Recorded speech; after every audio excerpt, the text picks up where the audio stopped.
అందరికీ నమస్కారం. ఈరోజు వరాహ జయంతి. వరాహ స్వామి గురించి ఈ వీడియోలో తెలుసుకుందాము. పూర్తిగా చూడండి. శ్రీ మహావిష్ణువు ధర్మ పరిరక్షణ మరియు దుష్ట శిక్షణల నిమిత్తమై యుగ యుగాల్లో ఎన్నో అవతారాలు ధరించాడు. వీటిలో దశావతారాలు ప్రముఖమైనవి. దశావతారాలలో 3వ అవతారం వరాహ అవతారం. శ్వేత వరాహ కల్పంలో శ్రీ మహావిష్ణువు 2 సార్లు వరాహ అవతారం ధరించాడు. మొదటిదైన స్వయంభువ మన్వంతరంలో ఒకసారి మరియు 60వ చక్షు మన్వంతరంలో మరొకసారి ఈ అవతారమును ధరించినట్లు పురాణాలు పేర్కొంటున్నాయి. ప్రస్తుతం మనం ఇదే కల్పంలో 7వదైన వైవస్వత మన్వంతరంలో 4వదైన కలియుగంలో నివసిస్తున్నాము. యజ్ఞ వరాహ జయంతి. శ్వేత వరాహ కల్ప ఆరంభ సమయంలో శ్రీ మహావిష్ణువు అంతవరకు జలమయమై ఉన్న బ్రహ్మాండాన్ని 7 పూర్ధ్వ లోకములుగా 7 అధోలోకములుగా విభజించి అవసరమైన వనరులను సమకూర్చసాగాడు. భూమిని తీర్చిదిద్దే ప్రక్రియలో భాగంగా అనేక పర్వతాలు, నదులు మరియు సముద్రాలను సమకూర్చాడు. అయితే వాటి భారాన్ని తాళలేని భూమి పాతాళానికి కుంగిపోయింది. దాంతో ఆ మన్వంతరికి అధిపతి అయిన స్వయంభువ మనువు బ్రహ్మను ఆశ్రయించి ప్రళయం నుండి రక్షింపమని వేడుకున్నాడు. బ్రహ్మ భూమిని గురించి బాధపడుతూ ఆలోచించసాగాడు. ఆ సమయంలోనే అకస్మాత్తుగా బ్రహ్మ ముక్కు నుండి బ్రొటనవేలి ఆకారమంతా ఉన్న ఒక వరాహ శిశువు ఉద్భవించింది. చూస్తుండగానే ఆ వరాహము మేఘ గర్జన లాంటి గర్గర ధ్వని చేస్తూ పర్వత సమానంగా పెరగసాగింది. బలిష్టమైన నల్లని దేహంతో, జ్యోతుల ప్రజ్వలితున్న ప్రకాశవంతమైన కళ్ళతో, ఇనుప కమ్మిలాంటి కొరలతో అతి భీకరమైన ఆకారమును దాల్చినది. బ్రహ్మదేవుడు ఆ సుకరమును స్తుతింపగా ఆ వరాహ భగవానుడు ప్రసన్నుడై ప్రళయం నుండి భూమిని రక్షింపటానికి ఉద్యుక్తుడైన వరాహ రూపం ధరించిన మహావిష్ణువు తన కోరల మీద భూమిని పైకి ఎత్తి ఆ స్థితిలో భూమిని స్థిరంగా ఉంచడానికి అష్టదిగ్గజాలను ఆసరగా ఏర్పరిచి వాటి తొడల మీద భూమిని ప్రతిష్ఠించాడు.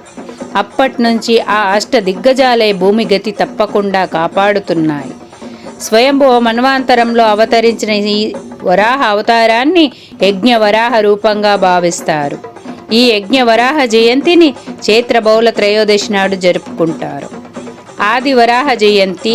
సనకాసనాదాది మహర్షులు మహావిష్ణువు దర్శనార్థమై వైకుంఠమేతించగా విష్ణుమూర్తి ద్వారపాలకులైన జయ విజయులు వారిని అడ్డగించారు.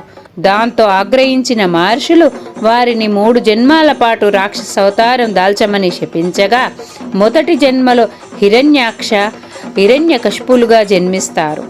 అమిత బల సంపన్నుడైన హిరణ్యక్షుడు విష్ణునామం జపించే వారిని కష్టాల పాలు చేయసాగాడు. ఒక సందర్భంలో భూమినంతటినీ చుట్టి పాతాళ లోకంలో పడవేశాడు. సకల లోకాలలో అత్యంత ప్రాధాన్యం, ప్రాభావం కలిగినది, సకల ప్రాణికోటికి నిలయమైనది అయిన భూమి కుంగిపోవటంతో దేవతలంతా ఆందోళనలతో మహావిష్ణువును ఆశ్రయించారు.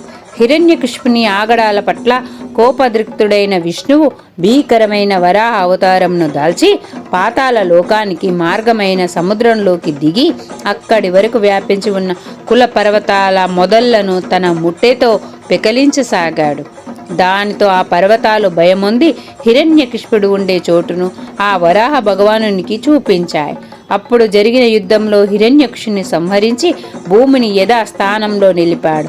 ఇలా భూమిని ఉద్ధరించి దేవతల చేత స్తుతింపబడిన వరాహమూర్తి ఆది వరాహమూర్తిగా పరిగణిస్తారు. ఈ ఆది వరాహ జయంతిని భాద్రపద శుక్ల తృతీయ రోజు జరుపుకుంటారు. తిరుమలలో ఆది వరాహస్వామి. తిరుమలలో ముందుగా వరాహస్వామిని దర్శించిన తర్వాతనే స్వామివారిని దర్శించాలనే ఆచారం ఉంది. దీనికి సంబంధించి ఒక ఆసక్తికరమైన కథ కూడా ఉంది. హిరణ్యకశిపుని సంహరించిన తర్వాత ఆది వరాహస్వామి భూమిపైన సంచరించిన ప్రదేశమే నేటి తిరుమల క్షేత్రం. ఆ స్వామి ఇక్కడే నివాసం ఏర్పరచుకోవటంతో మొదట ఇది ఆది వరాహ క్షేత్రంగా ప్రసిద్ధి పొందింది. ఆ వరాహస్వామి ఒక్కసారి భూమిపైన సంచరించే సమయంలో వృషభాసురుడనే రాక్షసుడు తటస్థపడేసరికి వాణ్ణి చంపి తిరుమలకు చేరుతుండగా శ్రీనివాసుడు తటస్థపడతాడు. అప్పుడు వారు ఒకరినొకరు శ్రీ మహావిష్ణువు రూపాలుగా గుర్తిస్తారు. అలా 2 రూపాలలో ఉన్న విష్ణు భగవానుడు ముచ్చటిస్తుంటే ముక్కోటి దేవతలు ఆనంద పరవశులయ్యారంట.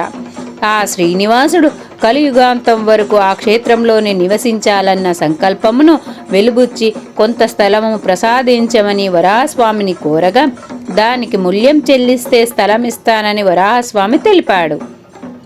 అప్పుడు శ్రీనివాసుడు స్థలమునకు మూల్యంగా దర్శనానికి వచ్చే భక్తుల ప్రథమ దర్శనం, ప్రథమ నైవేద్యం వరాహస్వామి జరిగేటట్లు చేస్తానని మాట ఇచ్చాడు. అప్పటి నుండి ముందుగా వరాహస్వామిని దర్శించాలని ఆచారం వచ్చినట్లుగా కథనం. వరాహ రూపంలో ఉన్న విష్ణుదేవుడికి ప్రత్యేకమైన ఆలయాలు లేవు.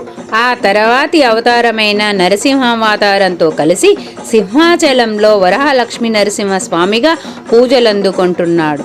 ప్రకాశం జిల్లాలో సింగరాయికొండ గ్రామంలో నారద మహర్షి ప్రతిష్ఠించినట్లుగా భావించే వరాహ నరసింహమూర్తి దేవాలయం ఉంది. వసతి దశిన శిఖరే ధరణి తవ లగ్న శశిని కలంక కలేవ నిమగ్న కేశవ ధృత సూకర రూప జయ జగదీశ హరే. కుంగిపోయిన భూమిని తన నాసికపై చంద్రుని నెలవంకవలె నిలిపి కాపాడిన వరాహమూర్తారమైన శ్రీహరికి జగదీశ్వరునికి జయము జయము. సర్వే జన సుఖినో భవంతు. ఈ వీడియో మీకు నచ్చినట్లయితే లైక్, షేర్, సబ్స్క్రైబ్ చేయండి. మరిన్ని వీడియోల కోసం మా ఛానల్ని చూస్తూ ఉండండి.